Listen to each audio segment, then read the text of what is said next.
글로벌 금융시장의 최근 상황에 대해서 살펴보는 시간입니다.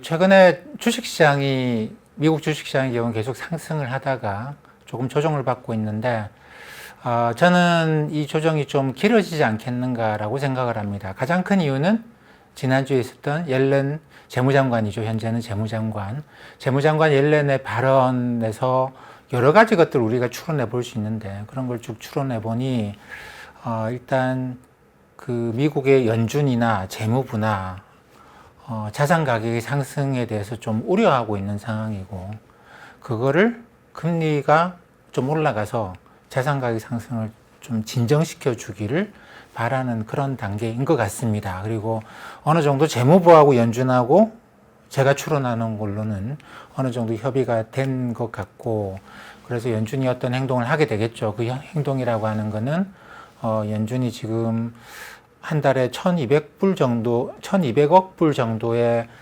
국채를 사고 있는데, 이걸 우리가 양적 완화 QE라고 이야기하죠. 이걸 줄이는, 그러니까 매입 규모를 줄여나가는 테이퍼링이라는 걸 하고, 테이퍼링을 해서도 장기금리 상승이 잘 안 나타나면, 그러면 이제 채권 매입하는 걸 0으로 만들고 갖고 있는 채권을 팔면서 금리가 올라가도록 하는 그런 행동을 하지 않겠는가라고 추론을 하고 있습니다. 제가 이런 추론을 하게 된 배경에 대해서 여러 가지 것들을 말씀드리도록 하겠습니다.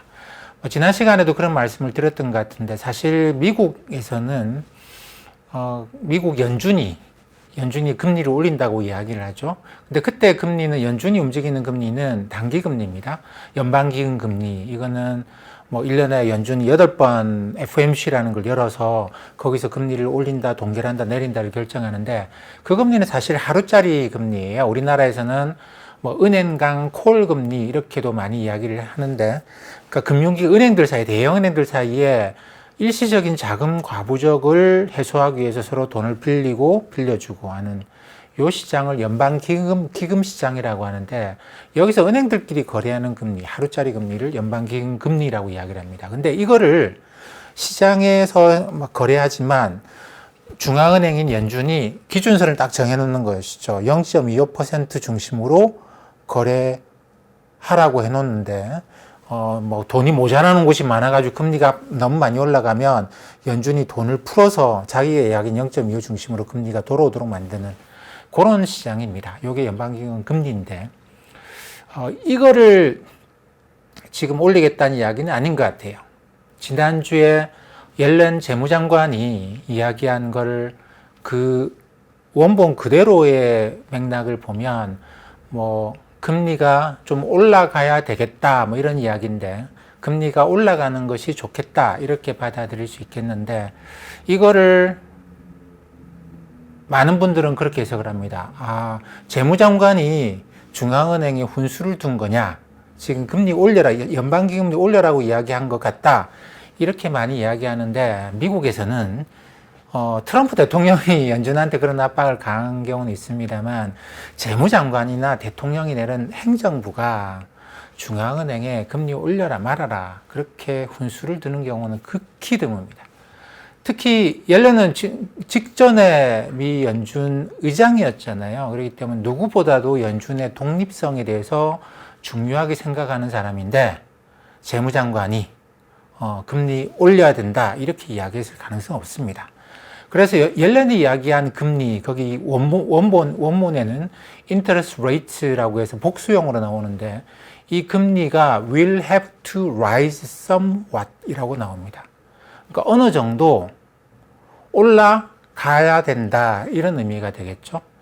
올려야 된다라는 raise가 아니고 올라간다라고 하는 rise, 그러니까 시장에서 금리가 올라간다라는 rise고, 그게 이제 특정한 연방기금 금리가 아니고 시장에서 여러 가지 금리가 있겠죠. 그 시장에서 거래되는 금리가 좀 올라가야 되지 않겠는가, 경제에 맞춰서 라고 하는 의미입니다. 그렇기 때문에 제가 볼 때는 옐렌 재무장관이 이야기한 거는 연준한테 금리를 올려라, 연준이 관리하는 단기 금리를 올려라라는 게 아니고, 시장에서 거래되는 장기 금리가 경제 환경에 맞춰서 좀 올라가 주는 게 맞겠다, 이런 이야기를 한 것 같습니다.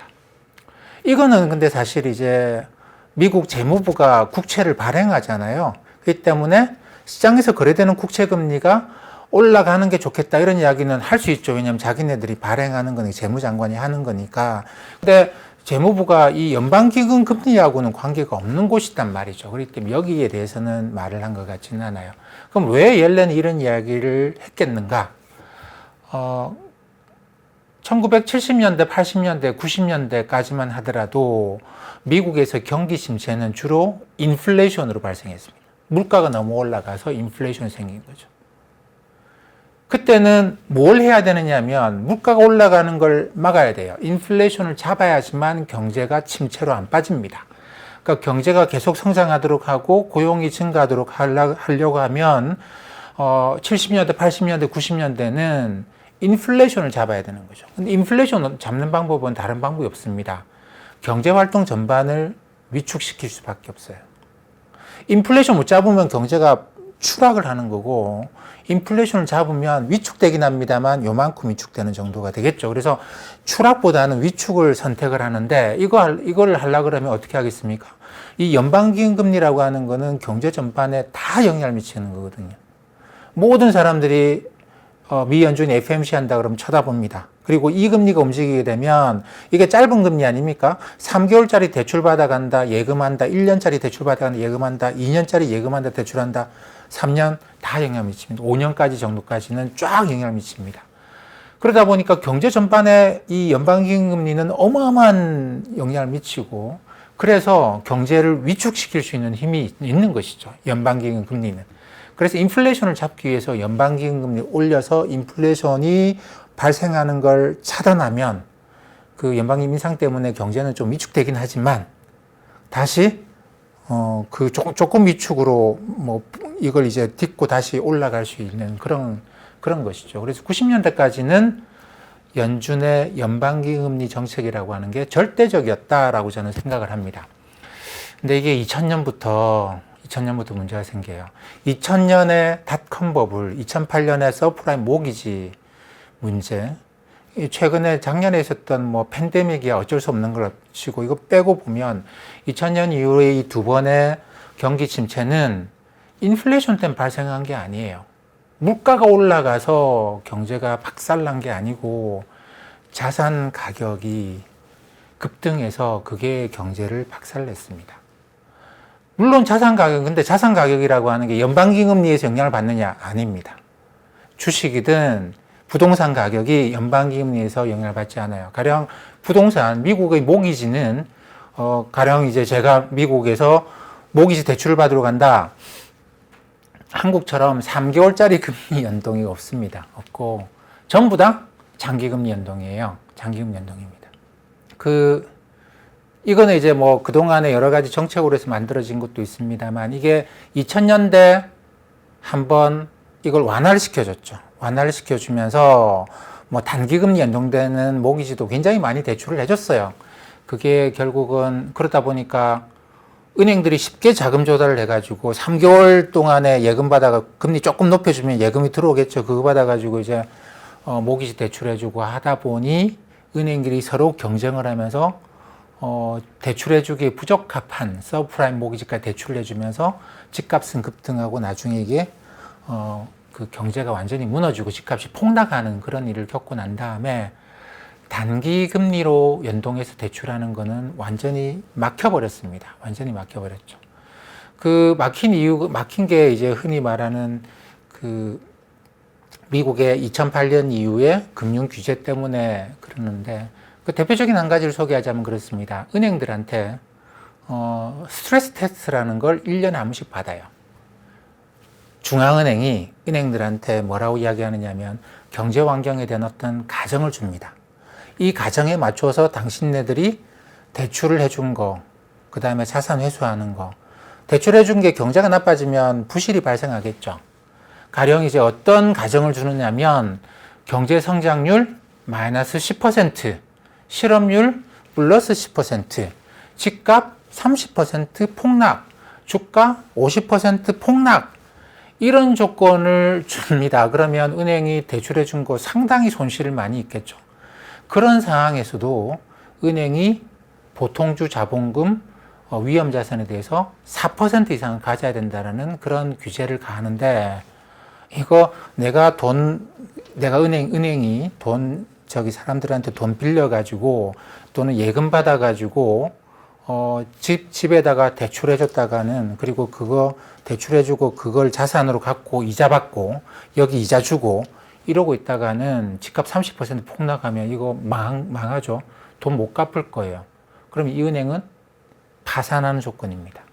근데 그게 실제로 발생해야 된다가 아니고 그런 조건을 딱 주고 거기서도 서류상으로 살아남아야지만 대형은행들은 유지를 시켜줘요. 거기서 서류상을 계산해 보니까 아이고 우리 이 돈 못 갚고 저 돈 못 갚아서 우리 은행 파산하겠네요. 그때 정부가 또 도와주겠죠? 절대 안 도와준다라는 겁니다.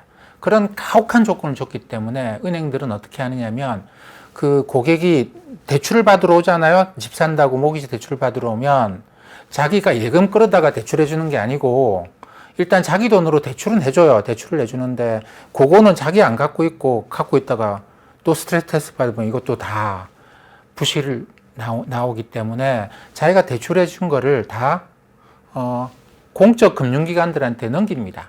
뭐 프레디맥, 패니맥 뭐 이렇게 이야기하는 게 있죠. 지니맥 이렇게 이야기하는 게 있는데 거기다가 이걸 다 넘기고 털어버립니다. 그러면 남는 거는 뭐냐면 이 고객이 은행한테 와서 대출을 받아가긴 했습니다만 그거는 절로 넘어갔어요. 은행은 그 중개해주고 1%포인트 정도의 수수료만 먹고 끝냅니다. 근데 이 공적기관에서 적격 모기지라고 해서 여기서 사주는 모기지가 뭐냐면 장기금리 연동이 돼야 돼요. 그리고 고객이 이 모기지 받아간 사람이 이런저런 조건을 충족시켜야 됩니다. 그렇기 때문에 미국의 부동산 시장은 장기금리 연동될 수밖에 없죠. 단기금리 연동돼서 모기지 대출이 안 나가기 때문에 그렇습니다. 그러니까 미국의 부동산 시장은 연준이 금리 올린다. 별로 신경 안 씁니다. 우리나라하고는 많이 다르죠. 완전히 다릅니다. 주식시장도 마찬가지입니다. 주식시장 흔히 자산 배분 이런 이야기 많이 하잖아요. 아, 주가가 너무 비싸다. 팔고 채권으로 옮겨가자. 이때 이 채권이 무슨 채권이겠습니까? 하루짜리, 1년짜리, 2년짜리가 아니고 이때 채권의 기본은 10년, 30년짜리 채권입니다. 왜냐하면 주식이 만기가 없는 자산이잖아요. 근데 여기 너무 짧은 만기의 채권을 넣을 수가 없죠. 그러다 보니까 이것도 만기가 굉장히 긴 채권이 자산 배분의 핵심입니다. 근데 이게 너무 낮으면, 장기금리가 너무 낮은 상태면 주식 너무 비싸다 팔자. 아, 그럼 저렇게 낮은 채권을 지금 사라고? 아이고, 우리가 1년에 지금 1%, 2% 벌어가지고 될 일이 아니잖나. 그러면 주가가 비싸도 그냥 계속 가져가는 것이죠. 채권으로 넘어가질 못해서 자산 배분을 못하는. 그래서 이것도 마찬가지입니다. 그래서 주가가 계속 올라가는 문제가 있어요. 주가가 올라가다가 그러다가 2000년처럼 또 닷컴 버블 이런 거 직면할 수 있단 말이죠. 그러면 이제 닷컴 버블을 미연에 방지하려고 그러면 어떻게 하면 되겠습니까? 장기금리가 올라가도록 만드는 것이죠. 그래서 그러다 보면 장기금리 막 올라가면 주식시장에서 아이고 주가 너무 비싼데 이거 팔고 금리 높네 장기채권 사자. 이때도 연방기금리하고 관계가 없어요. 아주 완전히 없는 건 아니지만 사실 그 상관관계를 따져보면 연방기금리하고의 관계는 한 20%밖에 안 됩니다. 80%는 다른 힘에 의해서 금리가 움직이기 때문에 그렇습니다. 이 때문에 옐렌 재무장관이 이야기한 거 저는 페드의 연준의 연방기금리 인상해야 된다 이런 맥락으로 받아들이지 않는다는 겁니다. 거기다 옐런이 그날 인플레이션 이야기를 했다가 그 다음날 정정했습니다. 아, 내가 말을 잘못했는데 인플레이션 위험은 없다 이렇게까지 정정까지 했습니다. 이건 어떤 의미냐면 인플레이션이라고? 그러면 연준 보고 금리 올리라고 이야기한 거네? 라고 자꾸만 해석하니까 아 그거 아니고 인플레이션 위험은 없다. 그럼 연준에 대한 이야기를 한 건 아니죠. 그러고 나면 남는 금리는 무엇이냐?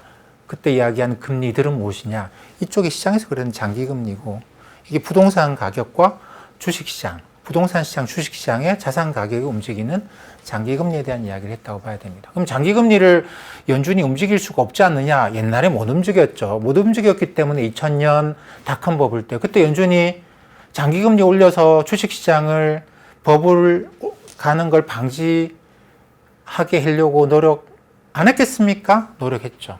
근데 방법이 없어요. 방법이 없습니다. 하루짜리 금리 가지고 해가지고 이 10년짜리, 30년짜리 금리가 움직이질 않는 거예요. 이거 안만 올려도 안 올라가는 겁니다. 안 올라갑니다. 아무리 말을 해도 시장이 아이고 뭐 안 해. 안 하는 거죠. 부동산 버블 생길 때 연준은 그냥 몰랐겠습니까? 자기가 아무리 열심히 노력해도 이 하루짜리 금리 가지고는 10년, 30년짜리 금리를 움직이지 못하는 거예요. 시장이 거대해져서 10년, 30년 시장에서 거대한 돈들이 이 정도 금리면 됐어. 뭐 또 좀 있으면 경기 침체 올 거니까 금리 더 올라가지 말자. 이렇게 딱 버티고 있는데 연준이 하루짜리 금리 가지고 암만 올려봤자 떡 버티고 있는 거죠. 안 올라갑니다. 금리, 장기 금리가. 근데 2010년 이후로 2008년부터 정확하게 버냉키 의장이 있을 때 양적 완화라는 걸 했습니다. 이게 뭐냐면 연준이 장기 채권을 사는 거예요. 처음엔 사기만 했죠. 지금까지도 주로 사기만 했습니다. 주로 사기만 했습니다. 그래서 지금 연준이 갖고 있는 대자대표를 보게 되면 갖고 있는 채권이 7조 달러가 넘고요. 국채만 따져도 4조 달러가 넘습니다. 근데 미국의 전체 재무부가 발행한 국채, 그 중에서 단기 재정정권이라는 재정권이라고 하는 트레저리 빌이라고 하는 걸 빼고 보면 이 트레저리 노트, 본드 이런 재무부가 발행한 국채는 전체가 20조 달러가 조금 넘거든요. 근데 그 중에서 미 연준이 갖고 있는 게 20%가 넘습니다. 4조 달러가 넘습니다. 예전에는 얼마 안 됐죠.